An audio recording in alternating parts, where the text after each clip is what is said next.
Je m'appelle Camille Momé, je suis chercheuse INRIA dans l'équipe MPEN, donc c'est une équipe qui est affiliée à l'Université de Rennes, INRIA, CNRS et INSERM. Je suis neuroinformaticienne. Je m'intéresse aux données dans le contexte de l'imagerie cérébrale et comment mieux les utiliser pour comprendre notre cerveau. Je m'intéresse personnellement particulièrement à la problématique de la réutilisation des données, comment on va pouvoir utiliser des données qui ont déjà été produites dans un autre contexte, notamment avec l'augmentation de l'ouverture des données. Dans ma thèse, un des points que j'ai abordé sur la question des données, puisque dans l'évaluation environnementale, c'est la disponibilité de la donnée, sa qualité, mais aussi sa capacité à être interrogée. Ça fait écho à des travaux que j'ai menés dans cette communauté aussi, avec d'autres groupes, notamment sous l'égide de l'INCF, qui est l'International Neuroinformatics Coordinating Facility, où on va effectivement développer ce qu'on appelle des standards qui vont permettre de partager les données, mais aussi de partager assez de métadonnées avec ces données pour qu'elles fassent sens.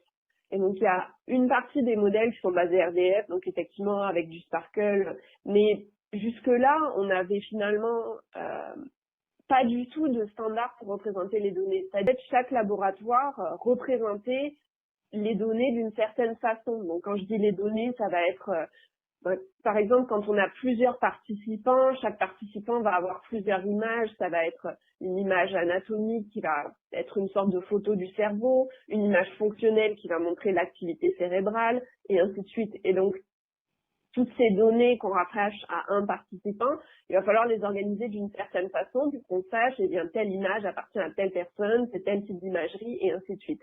Et ça, on n'avait pas de façon standardisée de le représenter. Et donc, en 2016, a été publié un article qui propose un modèle qui est vraiment simple, qui est juste basé sur des dossiers, des fichiers JSON, et qui permet de structurer finalement ces informations-là. Alors, c'est pas aussi puissant que du RDF, c'est-à-dire qu'on va pas pouvoir interroger si on a plusieurs jeux de données qui sont représentés avec ce standard qui s'appelle BIDS pour Brain Imaging Data Structure, ça va pas être facile d'aller les interroger, mais au moins les données, les métadonnées sont structurées, ce qui permet d'avoir des algorithmes qui vont venir pouvoir les interroger, ce qui avant finalement on était obligé de modifier le code à chaque nouveau jeu de données qu'on allait regarder. Alors, bon, le premier type de valorisation, c'est ce qu'on retrouve partout dans la recherche, hein, c'est d'écrire des articles scientifiques. Une chose peut-être intéressante liée à la notion finalement d'ouverture des données, c'est ce qu'on appelle les data papers, donc les articles sur les données, qui sont un type d'article qui permet finalement non pas de décrire le résultat d'une étude, d'une analyse sur les données, mais de décrire un jeu de données brut qui va être finalement mis à disposition de la communauté. Donc ça, c'est une façon de contrebalancer ce que je disais tout à l'heure, où finalement les données IRM ont un coût. Finalement, aller ouvrir des données accompagnées d'un article, c'est une façon une façon de valoriser ces données. C'est le rendre citable. Pardon, de les rendre citables. Exactement. Et donc la publication et la citation, c'est quelque chose qui est très important pour les chercheurs, pour la carrière des chercheurs. Je pense que de plus en plus, on voit cette notion de science ouverte qui devient quelque chose de valorisable. Ça devient valorisable. On peut penser aux compétences, par exemple, qu'on développe en sciences ouvertes. Prenons par exemple un doctorant ou un postdoc ou même un chercheur qui aurait partagé des données. Je pense que c'est quelque chose maintenant qu'on peut mettre dans un CV parce que les groupes de recherche ont de plus en plus besoin de faire ça. En dehors des articles, on va valoriser d'autres types de résultats pour une étude. Donc, on a déjà parlé de la possibilité de partager les données, qui vont être les données brutes, les données d'entrée, mais on peut aussi regarder de plus en plus le partage du code. Donc, ça va pas être forcément un outil logiciel qui va être réutilisable, mais plutôt le code qui décrit l'analyse qui a été effectuée. Eh bien ça, on voit des efforts pour rendre le code citable lui aussi. En plus, on a des mécanismes qui nous permettent d'aller mettre ce code dans l'article. Donc ça va être par exemple en utilisant du Nodo qui crée un DOI, ça va être ou bien en utilisant Software Heritage qui nous permet d'avoir des URL qui vont rester persistantes dans le temps, parce que c'est important d'être sûr que notre code sera accessible plus tard. Donc ça, c'est la première façon finalement de partager du code, et généralement, je dirais que ça se fait au sein de l'article. Mais on voit aussi, pour valoriser plutôt des librairies, des outils qui vont pouvoir être réutilisés par d'autres, on voit des journaux. Je pense à JOST, je crois, Journal of Open Science Software, qui est une façon assez simplifiée, qui se passe totalement sur GitHub, d'aller finalement publier un outil logiciel et de le rendre encore une fois citable. Voilà. Après, moi, j'ai jamais eu à utiliser ça de façon directe, mais je sais qu'il y a un certain nombre, on voit sur Twitter, ailleurs, des gens parfois qui ont été contactés par les éditeurs de journaux pour ne pas avoir respecté les embargos, des gens hors de France. Et donc, dans ces cas-là, je pense qu'avoir le soutien de l'institution, c'est beaucoup plus confortable pour les chercheurs. Donc, l'OSCIG, c'est pour Open Science Special Interest Group. C'est donc un groupe d'intérêt sur la science ouverte qui est lié à la conférence OHBM, Organization of Human Brain Mapping, qui a lieu chaque année. Donc, c'est une conférence assez grande qui regroupe entre 2000 et 4000 chercheurs-chercheuses chaque année sur la thématique de l'imagerie cérébrale. Et ce qui est intéressant dans cette communauté, c'est qu'on a des profils assez diversifiés, donc notamment une belle communauté qui vient de la psychologie et aussi une communauté plus informatique. Donc ça fait des gens avec des parcours différents et forcément des approches différentes. Et donc ce groupe d'intérêt, et ce groupe a deux actions principales chaque année. C'est donc deux événements. Le premier, c'est un hackathon, workshop finalement, où les participants vont se retrouver pour travailler ensemble sur des projets de leur choix. Donc c'est extrêmement dynamique, un endroit où on voit la science collaborative en marche finalement. On organise aussi je sais pas si on peut dire une mini-conférence, un programme de présentation orale et de discussion qui s'appelle l'Open Science Room et qui a lieu en parallèle de la conférence principale. Cette année, sur ces deux événements, on a eu environ 1000 personnes qui ont participé. C'est des événements qui finalement ont eu lieu en virtuel. Et donc, ça a été vraiment, au sein de ce groupe, l'occasion d'essayer de tendre vers une recherche, vers une participation plus globale, puisque finalement, habituellement, il faut quand même voyager jusqu'au lieu de la conférence et ça limite énormément le nombre de personnes qui peuvent participer.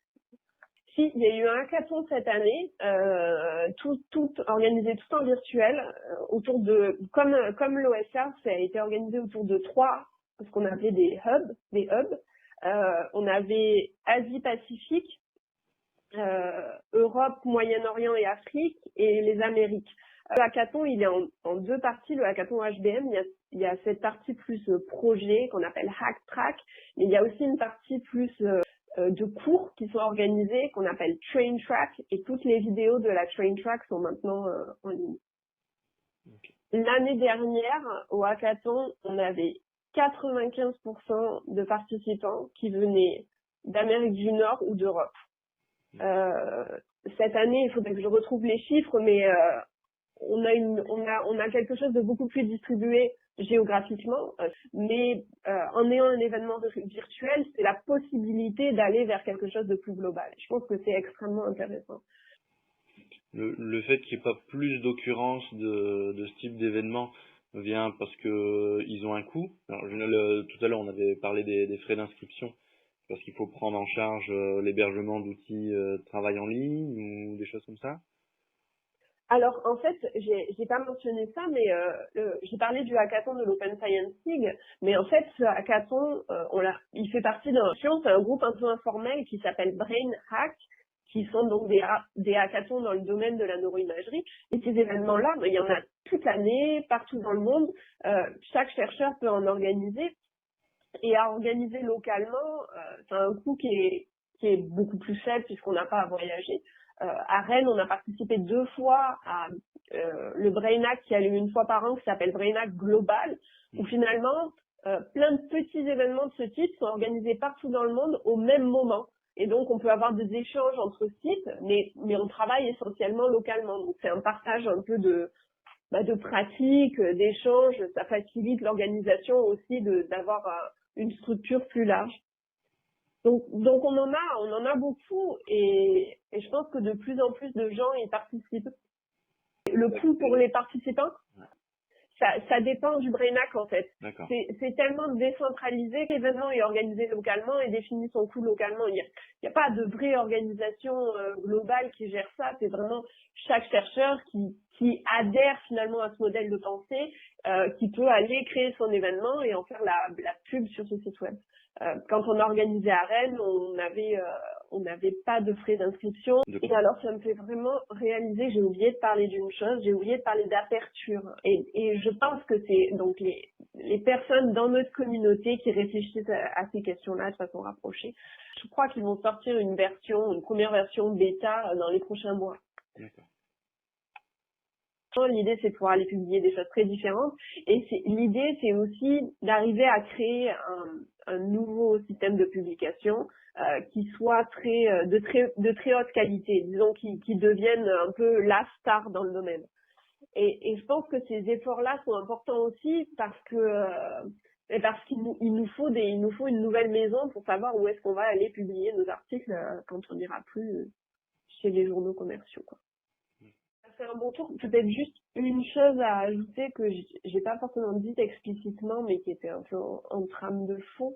C'est cette notion, donc moi je parle de science ouverte, cette idée d'aller mettre à disposition de la communauté des résultats de recherche, des artefacts, que ce soit du code, donc initialement des journaux, ensuite des données, maintenant du code, mais aussi des idées. Je pense que foncièrement, ça change la façon dont on fait la recherche.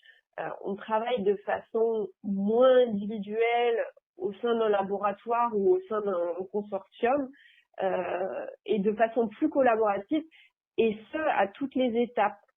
Et je pense que ça nous emmène vers une recherche qui est plus efficace, mais aussi au niveau des questions de recherche, aller parler très tôt d'une idée de recherche, ça permet déjà, en l'exposant à différentes personnes, d'entendre parler d'initiatives auxquelles on connaissait pas encore. C'est aussi une façon d'affiner un peu ces idées, de les rendre plus claires, d'éviter certains écueils. Et donc, on a finalement un développement de la recherche qui est beaucoup plus collaboratif, je trouve.